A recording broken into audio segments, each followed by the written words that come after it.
ద్వాదశాధ్యాయము. నారదుడు చెబుతున్నాడు, పృథురాజా, అలా తన గృహానికి వచ్చిన నన్ను జలంధరుడు ఎంతటో భక్తి ప్రతులతో శాస్త్రవిధిన సత్కరించి అనంతరము, మునిరాజా, ఎక్కడి నుండి ఇలా వచ్చేశావు? ఏ ఏ లోకాలు సందర్శించావు? నీవు వచ్చిన పనేమిటో చెప్తే దానిని తప్పక నెరవేర్చుతానన్నాడు. అప్పుడు నేనిలా అన్నాను, జలంధర, యోజన పరిమాణము పొడవు గలది, అనేక కల్పవృక్షాలు కామధేనువులు కలది, చింతామణులచే ప్రకాశవంతమైనది అయిన కైలాస శిఖరంపై పార్వతీ సమేతుడైన పశుపతిని సందర్శించాను. ఆ వైభవాలకు దిగ్భ్రాంతులైన నేను అంతటి సంపద కలవారు మరెవరైనా ఉంటారా అని ఆలోచించక త్రిలోక చక్రవర్తి అయిన నీవు స్ఫురించావు. నీ సిరి సంపదలను కూడా చూసి నీవు గొప్పవాడవో ఆ శివుడు గొప్పవాడో తేల్చుకోవాలని ఇలా వచ్చాను. అన్ని విషయాల్లోనూ మీరిద్దరూ ధీటుగానే ఉన్నారు.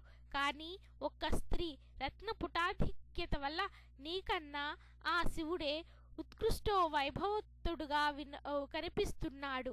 నీ ఇంట్లో అప్సరలు, నాగకన్యలు మొదలైన దేవకాంతలెందరైనను ఉందురుగాక. వాళ్ళందరూ ఏకమైనా సరే ఆ ఏణంకధారికి ప్రాణంక స్థిత అయిన పార్వతీదేవి ముందు ఎందుకు కొరగారు? కళ్యాణాతుర్పూర్వము వీతరాగుడైన విషమాంబకుడు సైతము ఏ విద్యుల్లతా సౌందర్యమనే అరణ్యంలో ప్రాభిత్తుడై చేపవలే కొట్టుమిట్టాడాడో అటువంటి అద్రినందనకు ఇక ఏ జాన ఈడు కాలేదు. నిత్యము ఏ పార్వతీదేవిని పరిశీలిస్తూ ఆమె అందానికి సాటి తేవాలనే నిశ్చయంతో బ్రహ్మదేవుడు అప్సరాగణాన్ని సృష్టించాడో ఆ అప్సరసలు అందరూ ఏకమైనా సరే ఆ అమ్మవారి అందం ముందు దిగదుడిపేనని తెలుసుకో. నీకెన్ని సంపదలున్నప్పటికీ కూడా అటువంటి సాధ్వీమణి లేకపోవడం వలన ఐశ్వర్యవంతుల్లో నీవు శివునికి తర్వాత వానివే కాని ప్రథముడివి మాత్రం కావు. ఉపర్యుక్త విధముగా జలంధరునితో ఉటంకించి నా దారిని నేను వచ్చేశాను. అనంతరం పార్వతీ సౌందర్య ప్రలోభుడై జలంధరుడు మన్మథ జ్వరగ్రస్తుడయ్యాడు.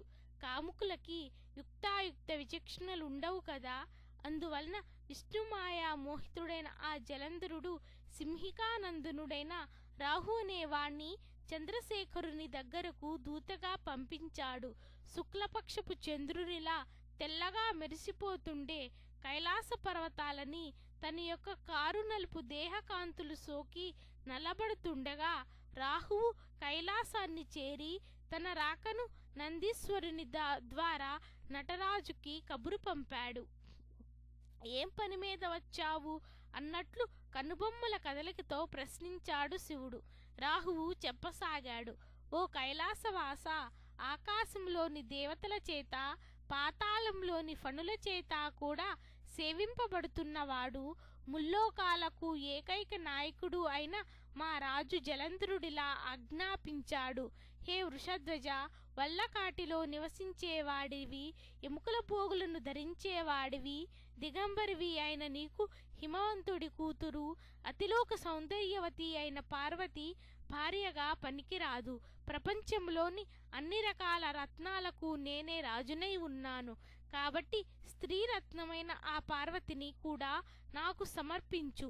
ఆమెకు భర్తనయ్యేందుకు నేనే అర్హుణ్ణి కాని నీవు మాత్రము తగవు. కీర్తిముఖోపాఖ్యానము. రాహు అలా చెప్తుండగా ఈశ్వరుడి కనుబొమ్మల వలన రౌద్రాకారుడైన పురుషుడు వేగవంతమైన పిడుగుతో సమానమైన ధ్వని కలవాడు ఆవిర్భవించాడు. పుడుతూనే ఆ పౌరుషమూర్తి రాహువు మీదకు లంఘించబోగా రాహు భయపడి పారిపోబోయాడు. కాని ఆ రౌద్రమూర్తి అనతి దూరంలోనే రాహువును పట్టుకుని మృంగబోయాడు. అయినప్పటికీ రాహువు దూత అయిన కారణంగా వధించడం తగదని రుద్రుడు వారించడంతో ఆ పౌరుషమూర్తి తన ప్రయత్నాన్ని విరమించుకున్నవాడై శివాభిముఖుడై, హే జగన్నాథ, నాకసలే ఆకలి దప్పికలెక్కువ, వీనిని తినవద్దంటున్నావు కనుక నాకు తగిన ఆహార పానీయాలేమిటో అనతిమ్మని కోరాడు. హరుడతనిని చూసి, నీ మాంసాన్ని నీవే ఆరగించు అన్నాడు. శివాజ్ఞబద్ధుడైన ఆ పురుషుడు తన శరీరంలోని శిరస్సును తప్ప తగిన అన్ని భాగాల మాంసాన్ని తినివేశాడు. శిరస్సొక్కటే మిగిలిన ఆ మహాపురుషుని పట్ల కృపాళుడైన కంఠేకాలుడు, నీ భయంకర కృత్యానికి సంతుష్టుడనయ్యాను. ఇక నుంచి నీవు కీర్తిముఖ సంజ్ఞతో విరాజిల్లుమని ఆశీర్వదించాడు. ఓ పృథురాజా, తదాదిగా ఆ శిరోవశేషుడు శివద్వారాన కీర్తిముఖుడై ప్రకాశిస్తున్నాడు. అంతేకాదు, ఇకపై ముందు నిన్ను పూజించకుండా నన్ను అర్పించిన వారి పూజలన్నీ వృధా అవుతాయి కనుక నన్ను అర్చించదలిచిన వారు ముందుగా కీర్తిముఖుని పూజించి తీరాలి అని ఈశ్వరుడు శాసించాడు కూడా. అలా కీర్తిముఖగ్రస్తుడు కాబోయిన రాహువును శివుడు బర్భరస్థలమందు విముక్తుణ్ణి చేయడం వలన తదాదిగా రాహువు బర్భర నామధేయంతో ప్రసిద్ధి పొందాడు.